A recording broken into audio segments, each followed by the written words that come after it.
Assalamualaikum warahmatullahi wabarakatuh. Alhamdulillahirabbil alamin wassalatu wassalamu ala asrofil anbiya'i wal mursalin wa ala alihi washabihi ajmain. Asyhadu an la ilaha illallah wahdahu la syarikalah wa asyhadu anna Muhammadan abduhu wa rasuluhu la nabiyya ba'da.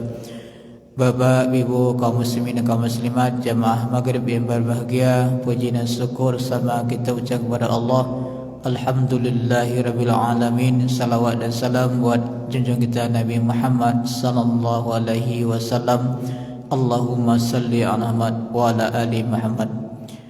Terima kasih kepada Ustaz Alfi Wahyudi yang telah berkenan hadir. Marilah kita awali pengajian kita dengan baca Bismillahirrahmanirrahim. Kepada Ustaz untuk tempat kita persilakan.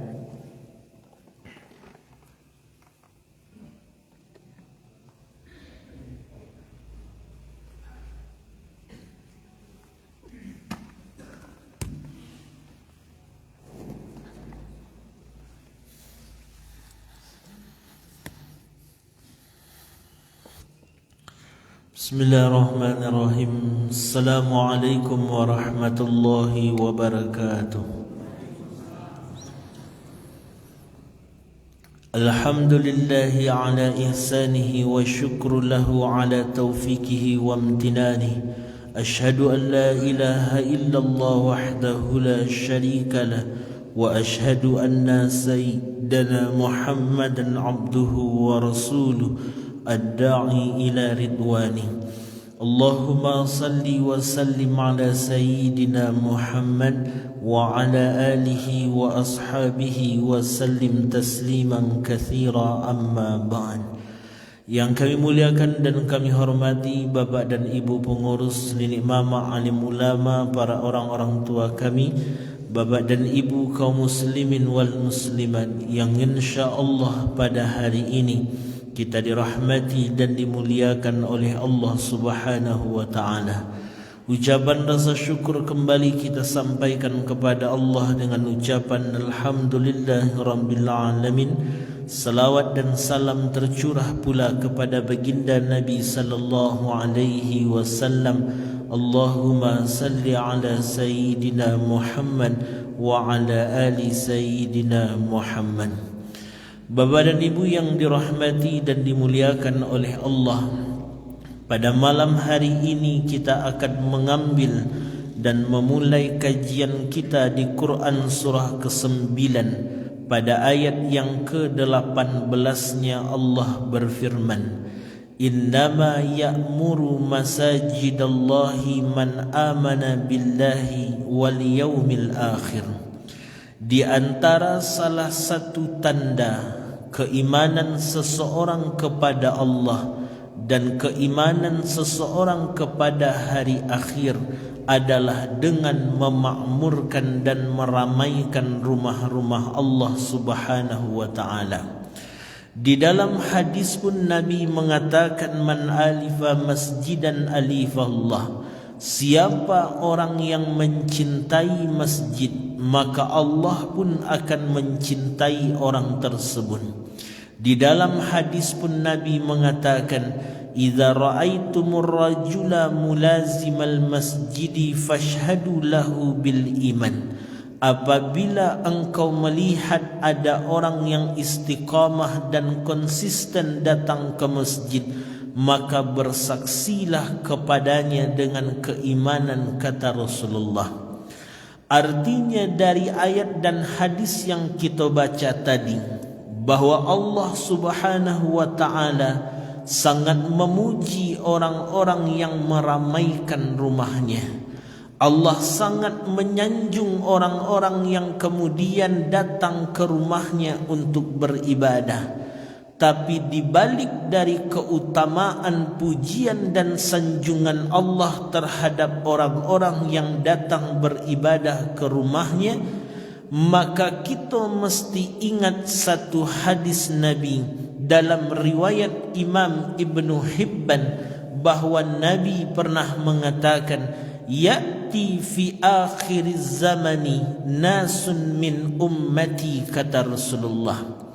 Akan datang nanti pada akhir zaman sekelompok segolongan dari kalangan umatku, kata Nabi, ya'tunal masajidah, mereka datang ke rumah Allah, ke masjid, fayaq'aduna fiha hilqan hilqa, lalu mereka duduk berhalaqah-halaqah, duduk bersama di dalam masjid.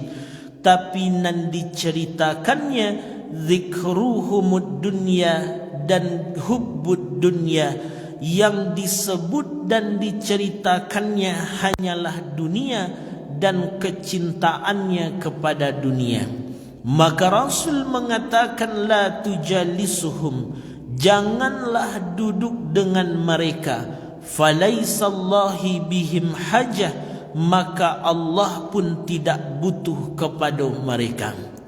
Artinya di balik yang selama ini kita dengar tentang keutamaan kita mendatangi rumah Allah, tapi ternyata ada satu hal yang sudah disebutkan oleh Nabi 15 abad yang lalu, bahwa nanti di akhir zaman ada umatku nan datang ke masjid, duduk berjamaah berhalaqah, tapi nan diceritakannya dunia dan kecintaannya kepada dunia.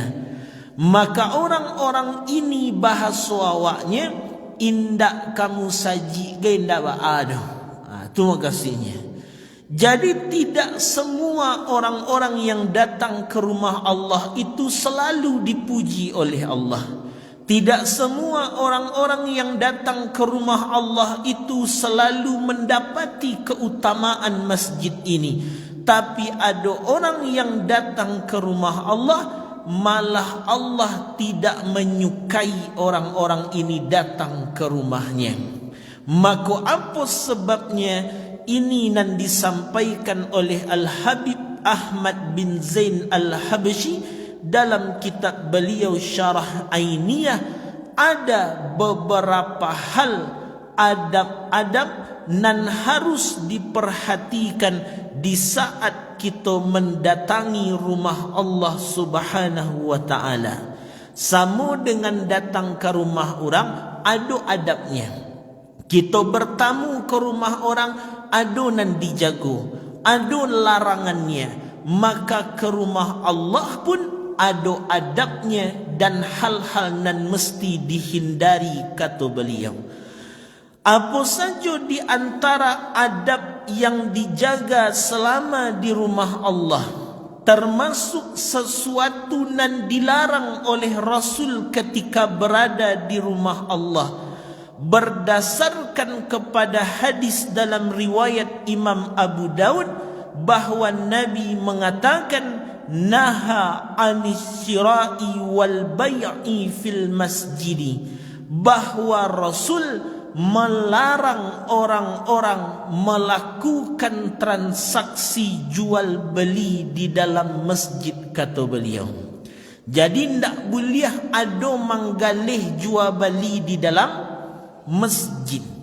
Yang makah yang dilarang, bahkan dalam hadis lain dari sahabat Abi Hurairah, idza ra'aitum man yabi'u aw yabta'u fil masjid, apabila engkau melihat ada orang-orang yang sedang melakukan transaksi jual beli di dalam masjid, fakulu, maka ucapkanlah, la arbahallahu tijaratak, mudah-mudahan indak baun tuang galih engkau itu. Jadi kok nampak jadi bapak ibu orang sedang menggalih di musaji, kician ke orang tu, mudah-mudahan ndak balabo galih tu, rugi je lah. Tapi jangan diadoan orangnya, bangih pula lah orangnya. Iko maknanya ketidaksukaan Nabi dengan adanya jual beli di dalam masjid. Jadi kalaupun iyo kabar jual beli, maka di luar, jan di dalam. Mana jual beli itu ulama masih berbeda, tapi setelah kami tanyakan ke guru kami dan kami juga mengaji dengan guru kami, kata beliau nan dilarang nan cie magiah pitih, nan cie magiah barang. Adakah terjadi? Ada. Banyak wak nampak dan memang terjadi jual beli di dalam masjid itu. Bahkan juga Sayyidina Umar bin Khattab pernah melihat seseorang sedang berdagang di masjid. Maka Umar mengatakan, fa in aradtal bai'a fakhruj ila sukid dunya. Kalau engkau kaba jual beli, bawalah galih ko ke pasar dunia, jangan disiko, kata Umar. Diambil juga dalam Imam Malik dalam Al-Muwatta'nya, alaika bisukid dunya, bawalah galih ko ke pasar dunia, ndak siko tampik manggalih. Jadi kalau di rumah Allah, jangan sampai ada terjadi jual beli. Jangan di rumah Allah, Bapak Ibu. Kita datang ke kantor bupati, kantor wali kota, tiba di bawah mengecek ke satpamnya. Pak Satpam, apa itu? Boleh ambil ke ruangan Pak Bupati, Pak Wali Kota sebentar? Mengatu? Kuah membawa galih ko ada nang ketuju di beliau-beliau kuah. Kira-kira lai boleh dibawa sampai ke ruangan beliau, Pak Ibu? Tak boleh. Ke ruangan Pak Bupati pun tak boleh sampai ruangannya mana. Paling pun kalau ia kaba jual bali sampai di bawah dan ke ruangan tak boleh. Itu baru ruangan wali kota bupati, apalagi ikut rumah Allah Subhanahu wa ta'ala. Inilah nan dilarang dan tidak disukai, yaitu melakukan transaksi jual beli. Lalu apa nan dilarang lagi saat di rumah Allah sebagai adab kita di rumah Allah? Dilarang mencari barang hilang di dalam masjid. Ndak boleh mencari barang hilang dalam masjid. Pernah Bapak Ibu mencari barang hilang di masjid? Misal kita siap isya, pulang awak, diperiksa kantong ndak bado kunci rumah awak. Karena kunci rumah ndak ada, kunci onda ndak ada, berarti awak mencari balik. Dicari di jalan ndak bertemu. Kama Bapak Ibu mencari leh? Pernah Bapak Ibu? Lai. Kata Nabi, indak boleh mencari barang hilang di masjid. Bahkan dalam hadis pun Nabi mengatakan, man sami'a rajulan yanshudu dalatan fil masjidi falyakul. Siapa yang mendengar ada orang yang mencari barang hilang di dalam masjid, maka hendaklah ia berkata, la raddahallahu alaik, mudah-mudahan ndak batamu barang nan hilang tu. Model tu lo kecik Nabi. Kok nampak di Bapak Ibu orang sedang mencari kunci nan hilang, kunci rumah, kunci onda, dompet segala macam. Doanya Bapak Ibu, mudah-mudahan tak bersoboklah kunci itu model tu. Berarti Bapak Ibu, sudah Bapak Ibu mandanga hadis cik kok hilang kunci rumah, kunci onda pas wak pulang beko, Bapak Ibu cari ndak kamu saja? Dicari apa tidak? Dicari. Berarti melawan Bapak Ibu ke Nabi, nampaknya. Dicari apa tidak? Berarti tidak Bapak Ibu tu yang ngecek Nabi. Kon Nabi mengecekkan hadis mengatakan tak boleh kecek Nabi. Bahkan kalau ada orang nan mencari barang hilang, doakan mudah-mudahan tak bersowok barang tu. Akan tanda tak boleh mana itu. Kok hilang kunci beko? Bapak Ibu cari? Iyo je barang. Adimak dalam. Mereka memahaminya. Kita ambil contoh lain dulu. Ambo ingin menyampaikan tidak begitu mudahnya mengeluarkan hukum hanya dengan satu hadis nan kita dapati. Ndak bisa menetapkan boleh ndak boleh, halal atau haram cuma dengan satu ayat Quran atau satu hadis Nabi. Penyakit awak kini itu nan banyak. Apa penyakit awak kini? cie dapat ayat Quran, cie dapat hadis, lah bisa mengatakan halal haram, buliah ndak buliah, sasih atau indaknya. Itu penyakit wak kini tu. Contohnya, bagi contohnya, beberapa sekitar sebulan yang lalu lewatlah rasanya, ada seorang jemaah kami, ibu-ibu, beliau di grup WA itu mengutip satu hadis Nabi. Dibuat dek beliau satu hadis Rasulullah, sudah ditulis dek beliau satu hadis Nabi, dibuat terjemahannya di bawah. Sudah hadis dan terjemahan, beliau ketiklah di bawahnya. Apa yang beliau ketik? Haram dan syirik lewat di depan seseorang dalam keadaan membungkukkan badan. Lalu wak di muka orang, ndak boleh agak membungkuk-bungkuk seketik tu, ndak boleh. Haram jo syirik kecil ibu tu. Bapak ibu lewat di muka orang membungkuk apa tidak? Ya, model kini ku lah kan rami wak ko. Lewat wak di tengah-tengah ko, agak membungkuk seketik apa tidak? Ya, kecil ibu tadi haram syirik. Dua oleh haram syirik. Apakah hadisnya? Ternyata sudah kita lihat hadisnya ditemukan dalam riwayat Imam Ibnu Majah, Imam Tirmizi dan Imam Ahmad.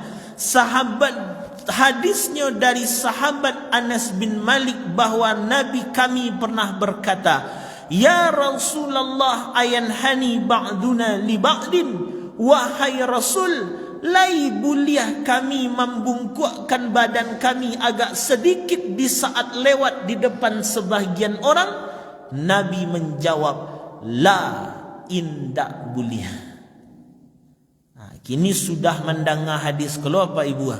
Lewat di muka orang sudah mendengar hadis kau, membungkuk apa tidak? Bungkuk seketik apa tidak? Bungkuk je. Lama lawan tu balik. Tadi melawan, kini melawannya. Membungkuk atau tidak apa ibu?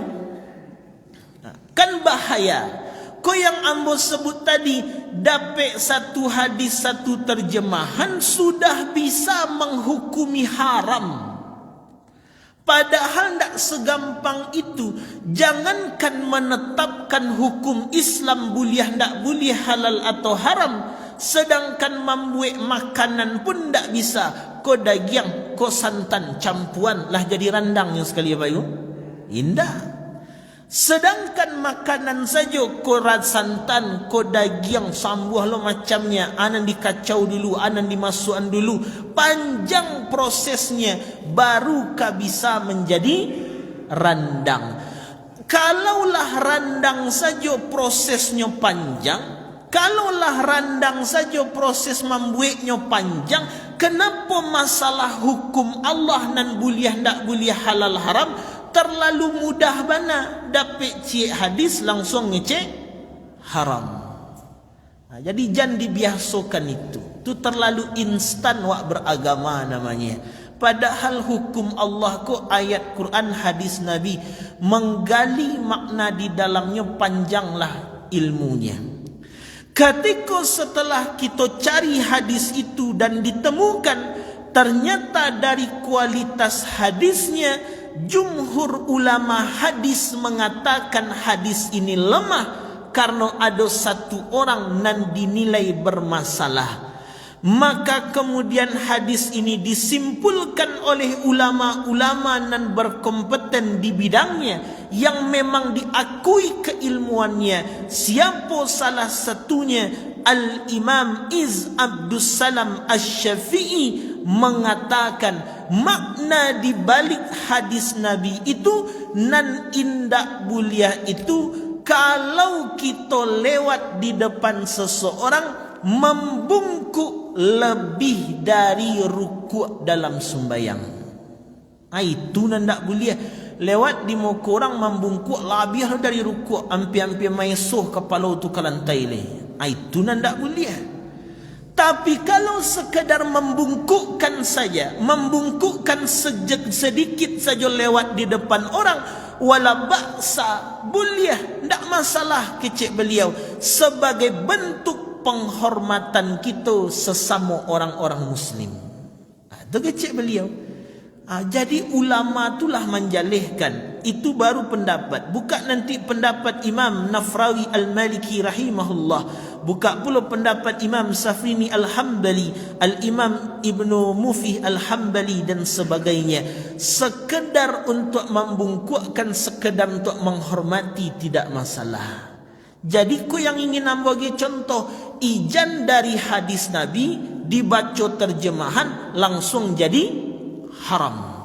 Kan bahaya kok. Masa gara-gara membungkuk haram je syirik sekali? Kalapih lo iman wak gara-gara lewat muka orang enggak membungkuk seketik. Kita balikkan jo hadis tadi. Berarti ibu tadi memakai hadis Nabi itu mentah. Baca hadis, baca terjemahan langsung tak boleh. Kini kalaulah hadis lewat di muka orang tu dikatakan dan dimakan mentah-mentah sehingga tak boleh, harusnya hadis mencari barang hilang pun makan lo mentah. Dilang kuncinya, carilah. Oh tak boleh Nabi itu haram. Itu ada tu jadinya lain. Hilang kunci rumah, carilah, jual ke masuk kau. Oh tak boleh Nabi itu haram. Hadisnya ada. Layamuh apa ibu mad itu? Layamuh mad itu? Hendak.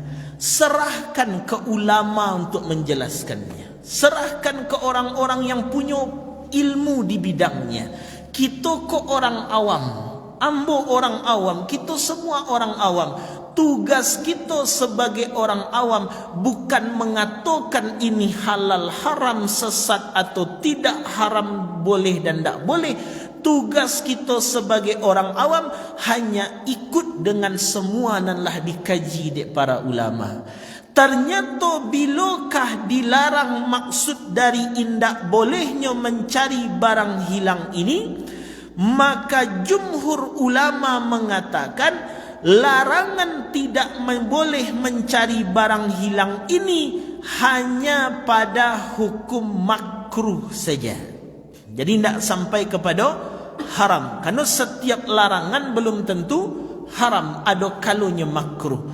Kapankah mencari barang hilang itu bisa dikatakan makruh? Ketika nyolah sampai menimbulkan taswishi, menimbulkan gangguan ke orang nan banyak. Lah mulai menggaduh ke orang nan banyak. Lah mulai dengan raf'us saut, suara lah mulai karih pula. Hilang kunci di dalam musajid. Orang sedang sembayang, ada nan baca Quran. Awak masuk, hoi, lain nampak kunci tinggal siku tadi.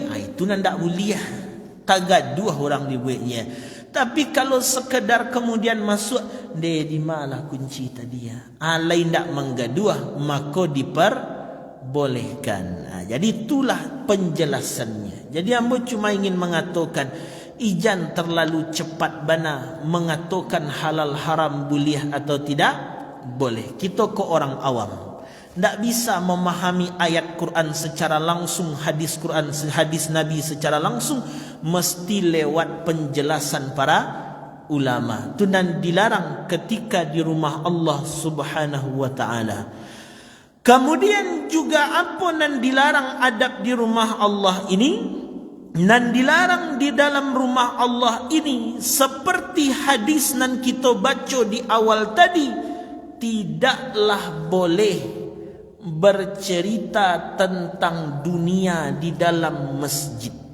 Tak boleh cerita-cerita nan bersifat dunia. Bagi contoh Bapak Ibu, bertemu Bapak Ibu dengan orang, ditanyanya, lai sehat si Bapak Ibu? Kalau orang menanya sehat ko dunia atau akhirat? Lai sehat Bapak Ibu tu orang tu nanya masalah dunia atau akhirat itu? Dunia. Itulah. Misal bertanya orang ke pasar tadi, yo, lai rami orang di pasar, tu dunia akhirat.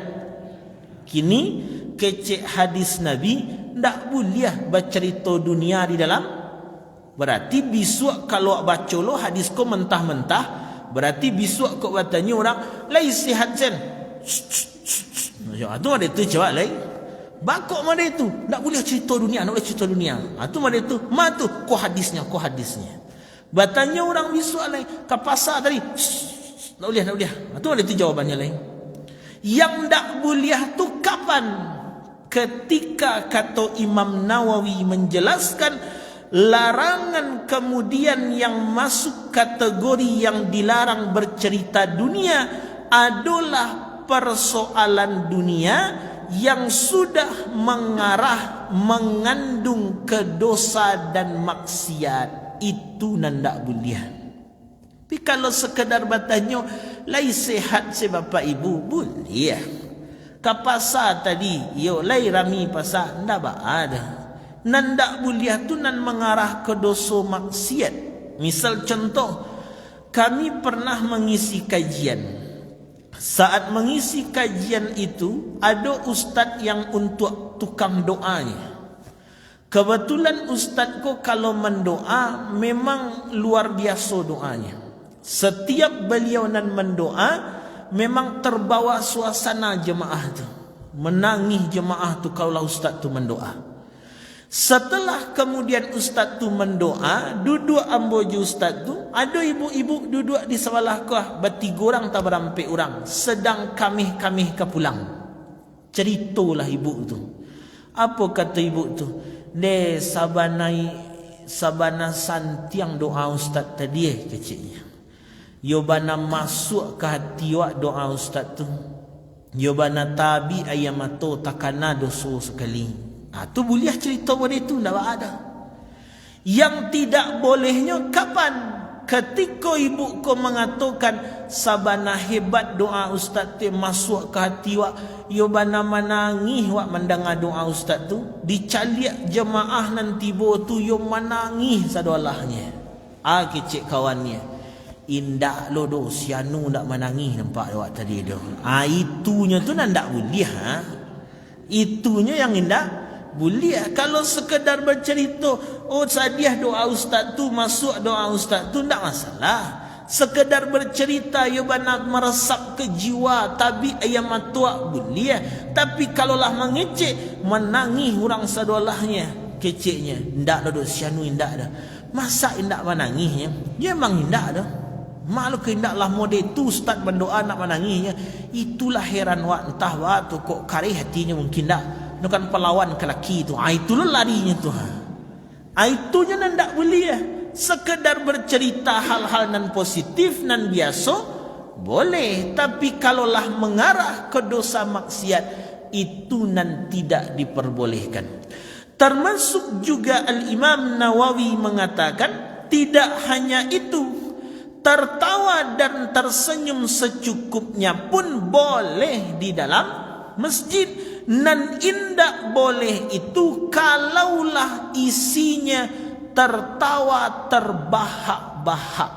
Itu nandak boleh. Tapi kalau sekedar galak sekali-sekali, senyum sekali-sekali, boleh. Kini kan ada pula majlis pengajian kau kini yang dicarikan bukan ilmunya. Yang dicari kini lucu ndak ustaznya. Itu nan dicari kini. Dari mawak tahu memang model tu kadang tadanga keciknya bandak jadak pai mengaji tadi. Ya itulah ada lo perlu mendadak tadi. Yo baatu mendadak urusan yo ndak lo bisa ditinggal dah. Ya itulah rugi ndak pai mengaji tadi. Bakok rugi ndak pai lasuah kami mengaji je ustaz tu. Yo kaji ustaz tu kalau lasuah sakit-sakit parik kami galak di ustaz tu. Kau nak ngaji mah dia kolek-kolek. Yang ngaji itu caliak di dalam Quran surah An-Nahl 125. Yang ngaji itu apa mauizah? Apa makna mauizah? Saat bapa ibu pulang, adonan tabau sakit Allah tu. Pulang kita mengaji, de batu kecek ustaz tadi sakit amal umur bertambah jo. Alai tekanan sakit tu lah gagah itu. Pulang kita mengaji, ketika pulang sedang berjalan, de batuan nak kecik ustaz tu sambuh dosa baru Allah tu. Tapi kalau pulang mengaji, yo sakit-sakit kekeh kami galaknya, kau nak ngaji ni. Jadi maksud ambo, kalau bapa ibu punya semangat dan luar biasa untuk datang ke majlis ilmu, perhatikan juga adab di majlis ilmu dan adab di rumah Allah. Ngajilah. Niatkan ilmu nan pertama. Jangan sekedar niat hanya sekedar pai-pai saja, hanya sekedar berkumpul-kumpul saja, hanya sekedar mencari lucu nak lucunya saja. Jangan itu. Akhirnya kita panik-panik datang ke rumah Allah, ke majlis ilmu, tapi keutamaannya tidak kita dapati. Kan yang itu nan digambarkan. Tapi maksudnya bukan berarti tidak boleh galak. Beko bulanan ketiba ambo kemari mambu duit sebab Pak Ibu sallallahu alaihi. Ndak galak sekali biasanya itu. Sekali-sekali galak ndak ada sekedar untuk mengaji-ngajikan. Kalau serius taruh ngaji kan tekan tu lu ada duitnya. Buat dia Ustaz Abdul Somad tu ngaji, tapi banyak je galaknya, tapi isi kajinya banyak juga. Ustaz Adi Hidayat tu ngaji, isi kajinya luar biasa, tapi lain je galaknya. Dan dilarang ku apa? Ketika isinya tidak ada, isinya cuma galak-galak, cerita-cerita untuk galak saja. Ikut dan mesti kemudian diperbaiki. Kita datang ke majlis ilmu, niat pertama mencari ilmunya. Kan banyak ilmu nan kawak cari lain. Banyak nan akan kita cari. Contoh apa ini? Ilmu nan ada di dalam Quran sajalah dulu. Quran. Banyak nan akan kita cari dan kita gali dari Quran itu sebenarnya dibanding kita cuma sekedar pai mencari sia ustaznya lucu atau tidak. Niatkan pertama ilmunya nan dicari. Ko contoh sebanyak tu ilmu nan ka dicari lai surah At-Tin misalkan. Kan banyak surah At-Tin, surah Ad-Duha, surah Asy-Syams, banyak lagi nan mesti kemudian kita gali dan informasinya. Ketika kemudian surah At-Tin misalkan, Wat-tini waz-zaitun wa turi sinin wa hadzal baladil amin. Demi buah tin dan demi buah zaitun, demi bukit Sinai Tursina, demi kota suci Makkah nan aman. Sesungguhnya manusia kami ciptakan dalam sebaik-baik bentuknya. Kira-kira hubungannya ke? Apa hubungannya ke? Manusia diciptakan sebaik-baiknya. Hubungannya dengan buah tin, buah zaitun, bukit Tursina dan kota Mekah. Kaitannya. Apa hubungan kita diciptakan dengan sebaik-baiknya dibanding dengan buah tin, buah zaitun dan sebagainya? Ternyata kalau kita kaji, nan buah tin itu pertama kali ada di zaman Nabi Nuh alaihi salam di satu daerah tempat berlabuhnya kapal Nabi Nuh alaihi salam. Sedangkan buah zaitun ada di Baitul Maqdis. Siapa Nabi yang diutus di Baitul Maqdis? Nabi Isa alaihi salam. Ketika Bukit Tursina, siapa yang kita ingat dengan Bukit Tursina? Dialognya Nabi Musa dengan Allah Ta'ala. Dan kota nan aman Mekah, sianan takana dia di kota Mekah tu Nabi Muhammad sallallahu alaihi. Berarti buah At-Tin menunjuk ke Nabi Nuh, Az-Zaitun ke Nabi Isa, kemudian Bukit Tursina ke Nabi Musa, dan kota Mekah ke Nabi Muhammad. Barulah bisa dikaitkan dengan penciptaan awak nan sebaik-baiknya. Apa makna sebaik-baiknya? Seolah Allah mengatakan, kata para ulama, kalaulah engkau ingin menjadi manusia nan sebaik-baiknya, aku ciptakan engkau dengan bentuk nan sebaik-baiknya, jadilah hamba nan sebaik-baiknya. Bagaimana caranya menjadi hamba nan sebaik-baik itu, wahai Allah? Maka tirulah dari 4 orang Nabi ini, kata Allah. Kan itu maknanya. Nan ampe Nabi ku Nabi nama yang paling ulul azmi dari 127.313 rasul, dan wajib diketahui 25 dari 25 tu nan nampak tu nan kali contoh. Contoh Nabi Nuh yang kali contoh kok sabarnya kan bisa. Nabi Musa apanya, Nabi Isa apanya, dan puncaknya mencontoh Nabi Muhammad sallallahu alaihi wasallam. Kan dapat maknanya banyak dan akan kita gali di dalam Al-Quran ketika datang ke majlis-majlis ilmu itu. Banyak dan digali. Sama dengan ilmu yang lain, misalkan contoh saja. Ada satu ilmu dan hari ini sudah banyak orang tidak mengamalkan. Padahal ini adalah perintah Allah melalui Nabi Muhammad dan menyampaikan. Apakah nanlah mulai tidak dilakukan oleh seseorang ketika mereka berpisah dengan suaminya, maka mesti melewati masa iddah. Masuk iddah ini tidak lagi dijalankan, kebanyakan, bukan semuanya. Kenapa dengan demikian? Caliak dalam aturan ilmu fikih itu, ketika seseorang melewati masa iddah, kalaunya berpisah mati dengan suaminya, maka kemudiannya mesti melewati masa iddah 4 bulan 10 hari. Ketika dalam masa 4 bulan 10 hari itu, maka selama itu si perempuan nan ditinggal suami indak boleh kama-kama. Ndak boleh, kecuali kalau kebutuhan. Misal awak karajo pegawai, kan tak mungkin lo kaizin 4 bulan. Apailah karajo, tapi sekedar pai karajo, selesai karajo langsung pulang. Indak babadak-badak, indak lipstik, indak bagaya-gaya dan sebagainya. Karena masih dalam masuk iddah, selesai karajo jambara jam ampe absennya, selesai absen langsung pulang. Ndak boleh ngecek dia lah bosan luak di rumah, mai berhibur hati, putalah ke jam gadang serentak. Ndak boleh. Ndak boleh dalam masa iddah. Boleh keluar rumah, boleh kapan? Ketika kini awak kebutuhan, habis samba, habis ini itu dan sebagainya, pailah balik keluar. Kalau nak ada orang tempat minta tolong, tapi sekedar balik sudah tu langsung pulang.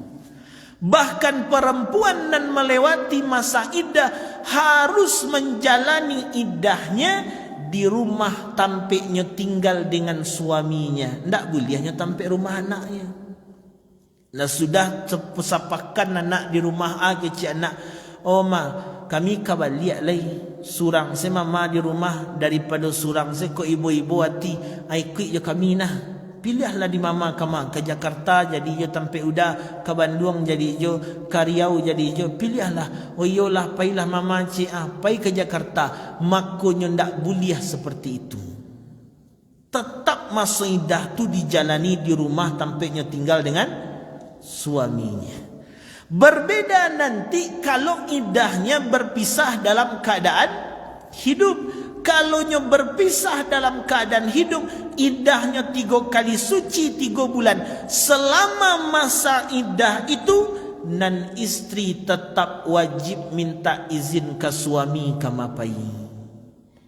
Jadi lah dalam masa iddah dicarainya di suami itu. Ketika dicarainya jatuh talak 1, pisah payuda tu leh, maka awak melewati masa iddah. Di masa iddah tu ibu kama kapai tetap wajib minta izin ke suami.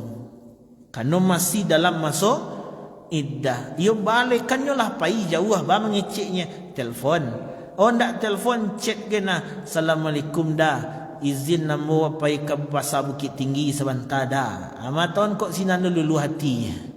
Kecik udah tu dia lah pisahan lah caraian minta izinnya nak awak balik malah balik saja. Mata awak sudah tu.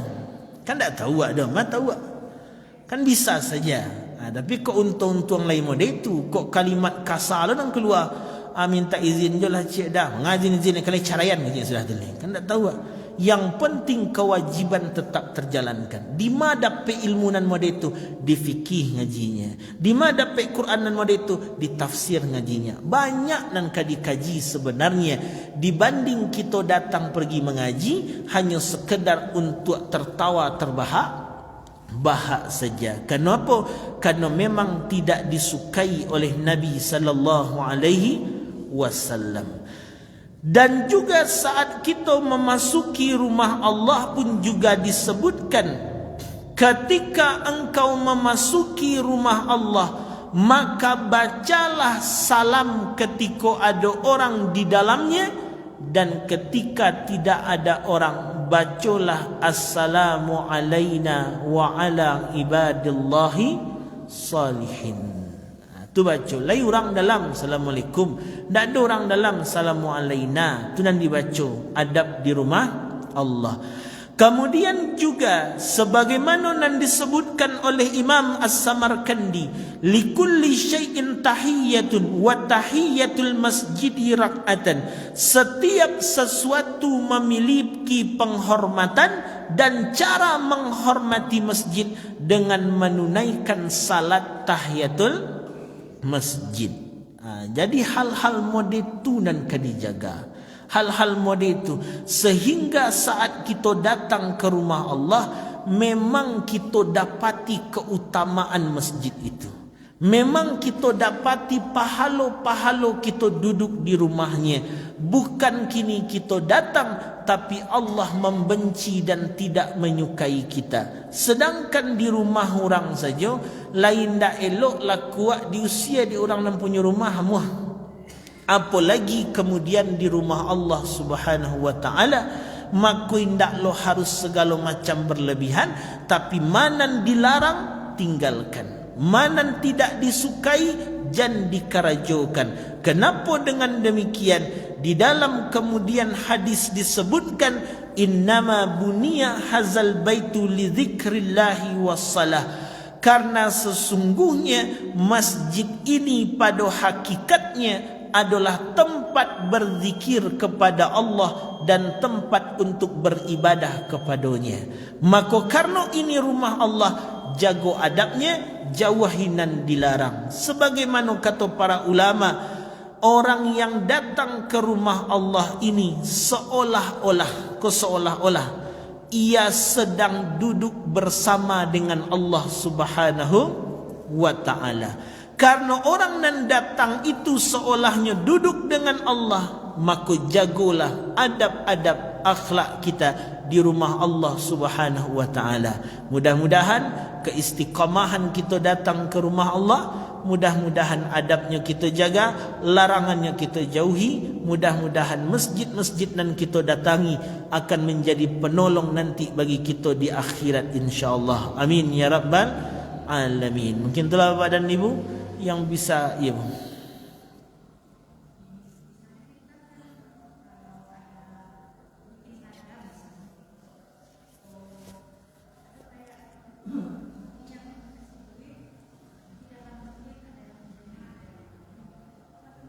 sekedar uangnya langsung je barang, uangnya saja.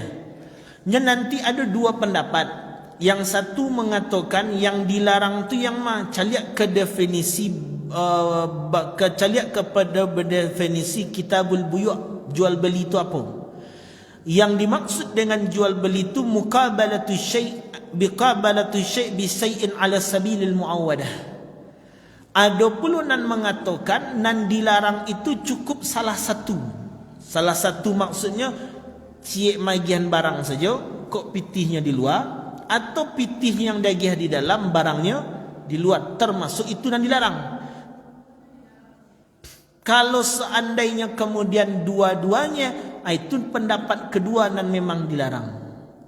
Jadi kalau memang kita membeli kemudian seragamnya, nan jual belinya kan bukan awak dengan anggota pengurus, yang menjual kan bukan pengurus, orang luar. Berarti yang jual beli kan dengan si penjual. Berarti ibu datang ke masjid cuma tolong magihan saja lah. Beda kecuali kalau penjualnya kemari. Penjualnya kemari lalu dia giahnya sudah tu, atau macam kejadian lah. Ada satu kadang pengajian dibawanya barang galihnya ke masjid. Diletak lakang dulu setelah mengaji. Aku ada baju-baju baru kau cek caliat bapak ibu, caliatlah ibu caliat baju. Ayo barang cek kostum puluh aku betinya atau jual beli. Tapi kalau sekedar pengurus kan bukan penjual. Bukan penjual, ibu. Itulah berkaitan dengan hal-hal yang diperhatikan selama di rumah Allah Subhanahu wa taala. Mungkin itulah pada ibu yang bisa kami sampaikan. Mohon maaf atas segala kekurangan. Al-Fakir adalah indallah. Allahumma salli ala Sayyidina Muhammad wa ala ali Sayyidina Muhammad. Assalamualaikum warahmatullahi wabarakatuh.